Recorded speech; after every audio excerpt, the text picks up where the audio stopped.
Bismillahirrahmanirrahim. Alhamdulillahirabbil alamin wassalatu wassalamu ala asrofil anbiya wal mursalin wa ala alihi wa ashabihi ajmain. Yang saya hormati Bapak Ibu dosen serta teman-teman sekalian, perkenalkan nama saya Tini Gustini dari jurusan PAI. Pada kesempatan ini saya akan mempresentasikan tugas mandiri matkul fikih yang bertema Toharoh yang berjudul bersuci menurut Al-Quran dan Hadis. Pendahuluan, memahami esensi toharoh dalam Islam. Latar belakang pentingnya toharoh. Toharoh adalah kebersihan fisik dan spiritual yang esensial bagi setiap muslim. Mencakup tidak hanya ibadah tetapi juga interaktif sehari-hari. Toharoh merupakan miftah atau kunci pembuka. Kunci pembuka pintu ibadah terutama sholat. Tanpa toharoh ibadah menjadi tidak sah. Secara syar'i, toharoh berarti menghilangkan hadas atau najis dengan air, dengan tanah atau media lainnya.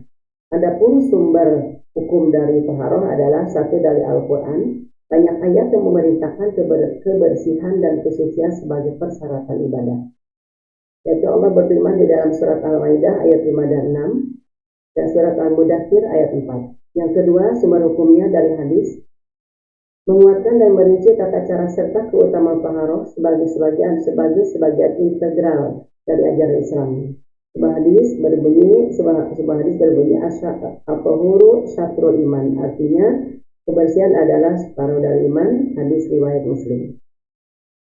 Dalil-dalil ini menegaskan kedudukan toharoh sebagai fondasi penting sebelum menunaikan salat dan ibadah lainnya. Definisi bahasa. Toharoh secara bahasa berarti bersih, suci atau kesucian atau kebersihan dari segala bentuk kotoran baik lahir maupun batin. Secara syarat, toharoh secara istilah syar'i atau fikih adalah tindakan mensucikan diri dari hadis dan hadas yang menghalang ibadah, menggunakan air, tanah atau batu sesuai syariat. Adapun tujuan toharoh adalah satu, sarasa ibadah, baik sholat, haji ataupun lain-lain. Yang kedua, membersihkan diri dari hadas dan najis. Yang ketiga, menjaga kebersihan dan kesucian atau fitrah manusia. Yang keempat, manfaat kesehatan baik fisik dan mental. Yang keenam adalah mengajarkan sopan santun dan kenyamanan. Macam-macam toharoh, memahami bersih dan dari hadas dan najis dalam Islam. Toharoh dari hadas. Hadas adalah kondisi tidak suci yang bersifat abstrak pada seseorang, mencegah ibadah tertentu. Wudu artinya hadas kecil, mandi besar atau mandi wajib. Yang ketiga, tayamum adalah pengganti dan wudu. Toharoh dari najis. Najis adalah kotoran fisik yang nyata, melekat pada tubuh, pakaian dan atau tempat. Penyucian dilakukan dengan menghilangkan zat najisnya hingga bersih. Perbedaan hadas dan najis.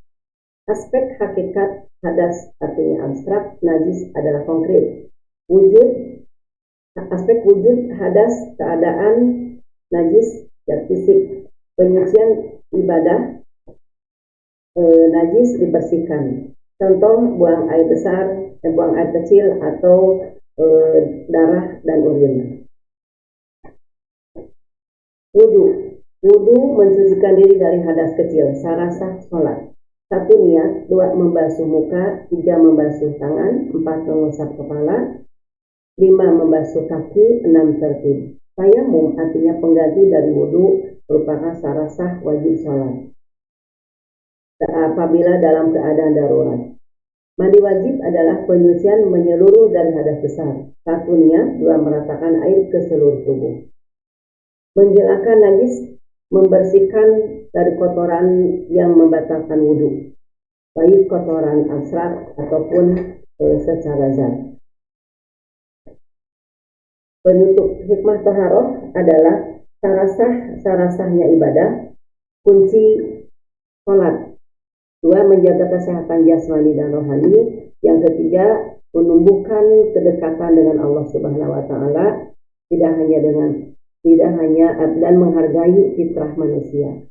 Kesimpulannya adalah membersihkan dari hadas dan najis sebagai sarasah ibadah, seperti sholat. Pesan moralnya adalah kebersihan diri adalah kunci ibadah dan akhlak mulia.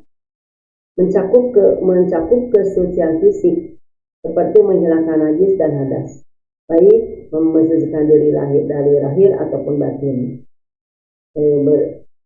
Sekian presentasi dari saya. Terima kasih atas perhatiannya. Wassalamualaikum warahmatullahi wabarakatuh.